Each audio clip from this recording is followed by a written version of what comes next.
Hello, my loves. So, as I was trying to prepare for this moment to record this video, it was so interesting how I got into the thought frame of like, where am I most comfortable to record? Where do I want to be because I'm actually about to go on a live on Twitter with a fellow Soul Tribe member. And I was just thinking like to myself, like, where do you find yourself most comfortable? Like, where are you at your most like calm center peace? Like, because I was out already whenever the arrangement was discussed to go ahead and just do it. So I was like, that's a great question. And it's so funny because I came to this beautiful location that I'll soon after this recording's done and after the live, I'll go walk and just kind of like embrace some in nature. Or maybe I won't, just depending on the energy, I guess, of how everything moves and feels. But I was thinking, like, as I kind of just like took a moment to be like, where am I gonna do it at? Like, where do I want to do it? And I found that the most comforting space for me is actually inside my car. So it's kind of weird. I guess we all just have our things and we have our spaces and our domains of like our areas in which we just feel more connected with and being inside. And mine happens to be here. So I don't know what that's about, but maybe it's my Sagittarius midheaven. I just have that like I enjoy like being in movement and action and like traveling and like doing stuff. Like even though I've not like traveled nearly as much as I hope to over the next bit, but I think it does have an aspect of just like being in movement of traveling action. But yeah, so enough about me in that opening. So I just want to come in and just spread some good vibes and some love and just like have a more chill and level, like just relaxed form of a transmission today here on YouTube. I just want to touch base on some things that I've been thinking about because I think it's really intriguing. So with the chaos of the world that we see, I'm starting to realize more than ever that chaos is definitely, I mean, we already know it's make believe. It's all belief of the patterns of like the people who actually believe in the chaos and the madness and who still take part in those systems.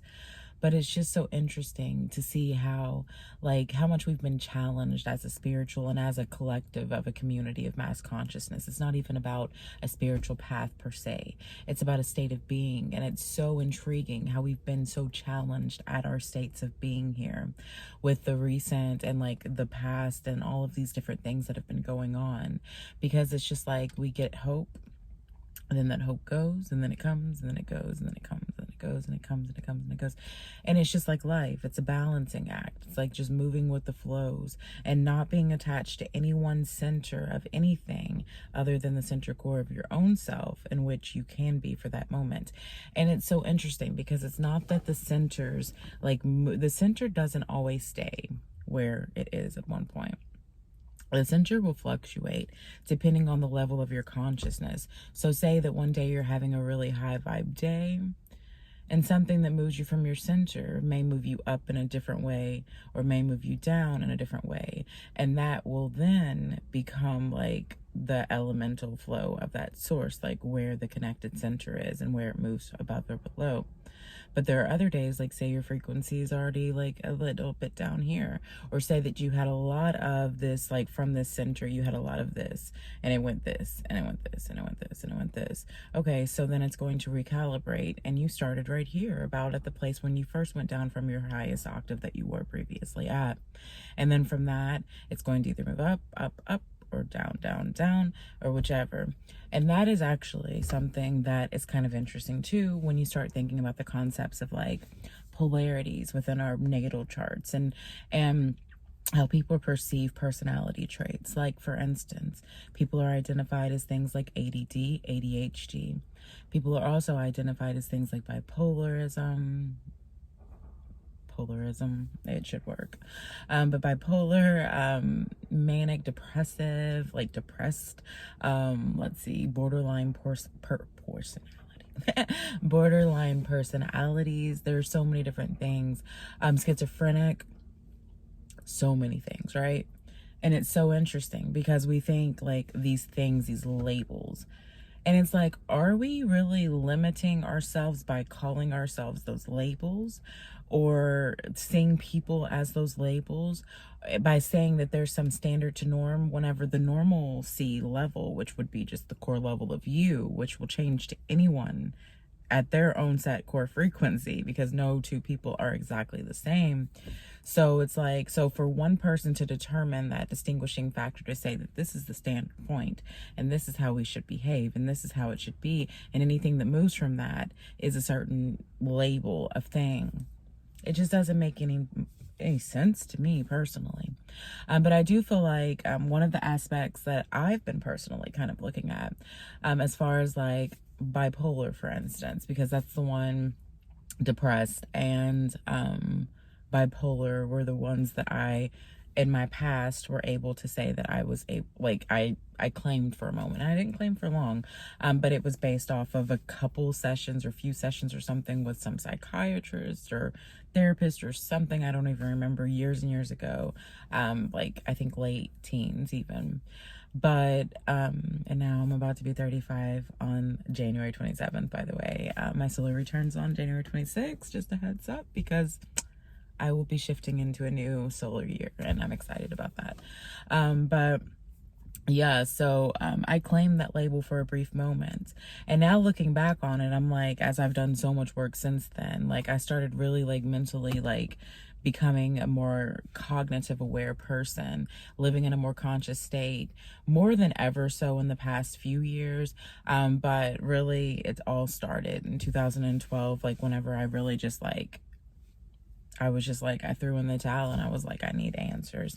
And I like vowed to everyone I knew, and everyone who knows me even like knows that I'm just that person. And I've like vowed to find the answers to unlock the universe. And so I kind of have unlocked my own universe. And I found that that is unlocking the universe, because we are all our own, each individual universal scripts. And that's like the most beautiful thing of it all. But like I was saying, but thinking about something like a bipolar disorder, and then depressed, deep rest. You need deep rest sometimes to be able to clear the fields of your energy. It's not that you're depressed. It's not that you're a sad person overall. It's just you have energy states. You have energetic flows that are going to rise. They're going to lower. They're going to equal themselves out. They're going to do all kinds of things. And that's just a part of our state of being. That's a part of our awareness of being conscious of ourselves and being able to see like, okay, this is what's bothering me. Let me work on that. Okay, this is what's triggered me. Let me work on that.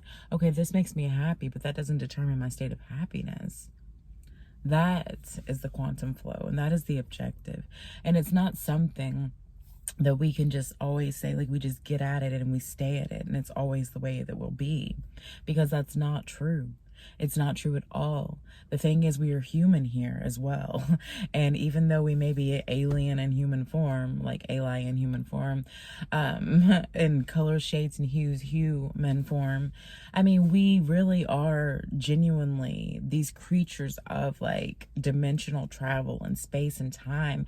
And we're receiving all of these different energies from all the different planetary alignments that we are. Think about it. Like, for instance, it's almost like if you look at a natal chart, you can almost see, okay, in this planet, I'm over here doing that. Like, it's like you are aspects of everything as a whole. Like, there are elements of you that are connected, just like we are Earth aspect here. There are also elements of us in other dimensional time-space realities, things that we can't even conceptualize in our mind because we don't even have the capacity to go to such lengths to be able to distinguish it in words of factory fields that we can even like acknowledge in this human race of the species of this humankind that we are. These things transcend time, they transcend space, they transcend dimensional realities that we create here. So really, it's just so important to realize that these aspects of us that pull us apart and push us together, like some things that are like, for instance, in a natal chart, they sextile and they work together. It's like they're interconnecting, having sex with one another almost. And then there's things that are in conjunction, like a conjunction, junction. What's your function? What was that? Schoolhouse Rock. But yeah, like what is the function of that? Like what are those planets doing?